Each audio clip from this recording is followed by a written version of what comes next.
فتكسب الكفاية والصيانة أولى من ذلك على الطريقة السليمة.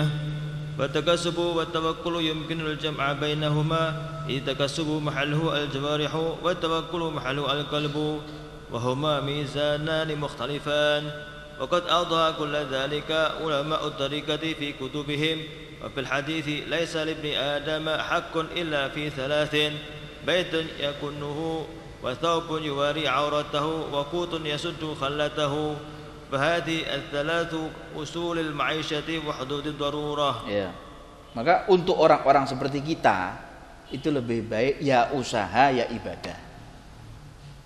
Maka ada ulama mengatakan bahwa jangan sampai zikirmu itu melalaikan ilmumu, jangan sampai ilmumu melalaikan zikirmu. Guru kita mengatakan begitu, jangan sampai ilmumu melalaikan zikirmu, dan jangan sampai zikirmu melalaikan ilmumu. Ya belajar, tapi jangan tinggalkan zikir. Ya zikir, tapi jangan sampai dia tidak belajar. Gitu. Kita juga begitu. Usaha kerja jangan sampai melalaikan ibadah. Ibadahnya jangan sampai berlebih-lebihan hingga sampai dia harus meninggalkan tugasnya sebagai seorang kepala rumah tangga. Dibagi. Karena yang juga namanya kerja itu ibadah katanya. Talabul halali faridatun ba'dal faridah. Hadisnya Rasulullah, mencari nafkah yang halal itu adalah fardu setelah sholat fardu, kan gitu. Maka usaha yang kita lakukan ini untuk mencukupi keluarga supaya nggak ngemis, wasiyanah supaya menjaga kehormatan keluarga, supaya nggak dikira adalah orang begini dan begitu, itu lebih utama untuk kita di dalam jalan menuju keselamatan. Selamat kita supaya sebab dikatakan kadal fagru an yakuna kufran. Miskin itu bisa terjerumus ke lembah apa? Kekufuran. Kufur bukan kufur kepada juhud, bukan, kufur nikmah. Kufur nikmah dia. Diberikan kemiskinan oleh Allah Ta'ala, justru malah dia meninggalkan Allah. Buat apa saya ibadah sama Allah, rukuk, sujud, ternyata ya hidup saya begini-begini saja di kolong jembatan. Buat apa saya? Lihat orang-orang itu yang nggak pernah rukuk sama sujud sama Allah, hidupnya lebih makmur. Loh. Dia belum kuat ke situ, sehingga jangan ke sana. Itu sahabat-sahabat Nabi itu bagaimana Ustaz? Lain mereka, jiwanya lain sama kita. Ya, oleh karenanya wat takasub wat tawakkul yumkinul jam'u bainahuma, bisa antara kita usaha dan tawakal, itu yang jalan yang paling hebat itu untuk kita. Itu jalan pintas yang paling bisa menyelamatkan kita ya ini. Maka kita itu dituntut untuk usaha, nggak dituntut berhasil. Dituntut usaha, kerja, usaha, cari, serahkan sama Allah. Lah, makanya ada satu catatan penting ya. Saya pernah baca dalam satu rangkaian beberapa kalimat itu dari salah seorang teman. Dia mengatakan bahwa ketika seseorang itu dia pasrah kepada Allah Ta'ala, itu nggak boleh terbetik di dalam jiwa atau di dalam pelintas pikirannya ini, kalau nanti saya tidak begini, saya akan begini. Kalau saya tidak melakukan begini, saya akan begini. Itu masih terlintas di dalam pikirannya dia tadi itu, bahwa dia belum sepenuhnya kepada Allah Ta'ala pasrah itu, tawakul. Sehingga inilah yang memendung antara dia dengan Allah.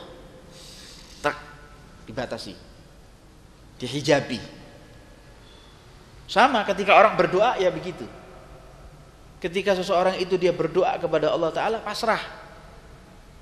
Jangan sampai ada perkataan bahwa usaha saya hari ini, ketika saya sekarang dia berdoa, dia mengatakan kepada Allah, ya Allah, dalam hatinya, usaha saya hari ini adalah gagal, pasti tidak membuahkan hasil apa-apa.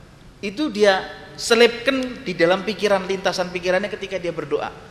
Gagal itu. Jadi harus pasrah kepada Allah. Usaha sudah, nggak dituntut berhasil kita kok. Mau gagal, mau berhasil, kita nanam itu nggak dituntut hari ini saya nanam, hari ini saya panen, enggak. Satu petak sawah itu kita nanam begitu, cocok tanam sampai kemeringet, siang malam kita juga ngurusi itu, menjaga dan sebagainya, ternyata dimakan hama, sudah pasrah sama Allah. Diobrak-abrik sama tikus, ya sudah pasrah sama Allah Ta'ala. Maka buat orang yang tawakul, takasub buat tawakul, kerja ya usaha, kemudian dia pasrah sepenuhnya kepada Allah Subhanahu wa taala, itu memungkinkan bagi kita. Idit takasub mahalluhul jawarih. Usaha itu tugasnya adalah tugas anggota kita, anggota badan kita. Kerja, mata kerja, pikiran kerja, tangan kerja, kaki bekerja. Wa tawakkul mahalluhul qalb. Sedangkan tawakal itu tugasnya hati. Ya, antara anggota badan dan hati kerjasama ini di sini. Wa huma mizanani mukhtalifan. Keduanya ini antara jawarih anggota badan dan galab hati itu adalah dua timbangan yang berbeda. Wa qad awdaha kullu dzalika ulama'ut thariqah fi kutubihim, sudah dijelaskan hal ini semua oleh para ulama di dalam kitab-kitab mereka. Bahkan di dalam hadis Rasulullah sallallahu alaihi wasallam beliau bersabda, laisa libni adam haqqun illa fi thalathin. Dikatakan bahwa manusia ini ya tidak mempunyai hak kecuali 3. Kita sebagai hamba Allah Ta'ala yang dihidupkan di atas bumi ini tidak ada hak kecuali hanya kepada 3. Apa itu? Baitun yaskunuhu, rumah yang didiami. Layak harus kita pikirkan bahwa saya sebagai seorang hamba, saya butuh yang namanya tempat untuk bernaung, beristirahat. Istri saya harus saya tempatkan di tempat yang layak untuk saya ibadah kepada Allah Ta'ala di dalamnya dengan baik. Pikirkan, baitun yaskunuhu, yang layak untuk dirinya. Wa thawbun yuwari auratahu, dia butuh apa? Baju yang menutup auratnya. Wa qutun yasuddu khillatahu, dan dia butuh makan yang bisa untuk menutup rasa laparnya. Itu tidak boleh ditinggal ini. Itu Nabi Allah Isa alaihissalam, Ustaz, nggak punya rumah, Ustaz. Ya kita bukan Nabi Allah Isa kok. Nggak bisa kita menyontoh ke sana, itu nggak bisa, ikhwan. Maka ada satu perkataan Imam Junaid kalau tidak salah. Ya, perkataan Imam Junaid kalau tidak salah. Itu dia mengatakan di dalam salah satu kalimatnya, maniktada bil masyaikh war rijalil balighina fi hali nihayatihim shara zindiq. Wa man iktafa bihim fir rijal fi bidayatihim shara siddiqan.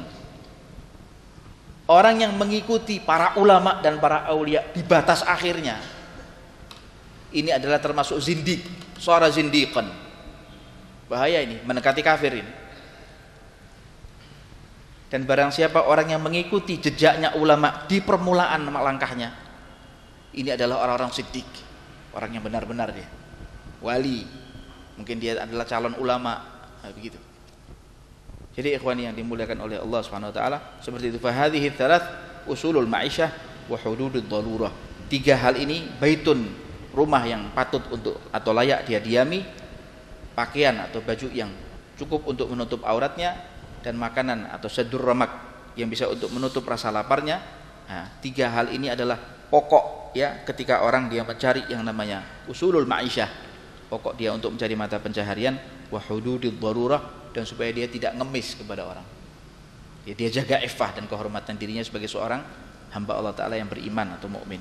Semoga Allah Subhanahu wa taala berikan kepada kita insyaallah ilmu yang bermanfaat, insyaallah langkah-langkah kita selalu dibimbing dan dituntun oleh Allah Subhanahu wa taala, dijadikan kita sebagai hamba-hambanya yang selalu didekatkan kepada Allah Subhanahu wa taala, dilimpahkan rezeki yang melimpah ma'al barakah insyaallah, yang tidak melupakan kita untuk selalu mengingat Allah Subhanahu wa taala, mengingat Rasulnya, mengingat hari akhir insyaallah, mengingat orang-orang yang butuh daripada hajat yang untuk uluran tangan kita untuk mereka. Dan semoga Allah Subhanahu wa taala limpahkan kepada kita pula keberkahannya insyaallah, keberkahan di dalam hidup di dunia, di alam barzakh sampai kita bertemu dengan Allah Subhanahu wa taala wa huwa radin anna insyaallah. Wassallallahu ala sayyidina Muhammad wa ala alihi wa sahbihi wasallam walhamdulillahi rabbil alamin.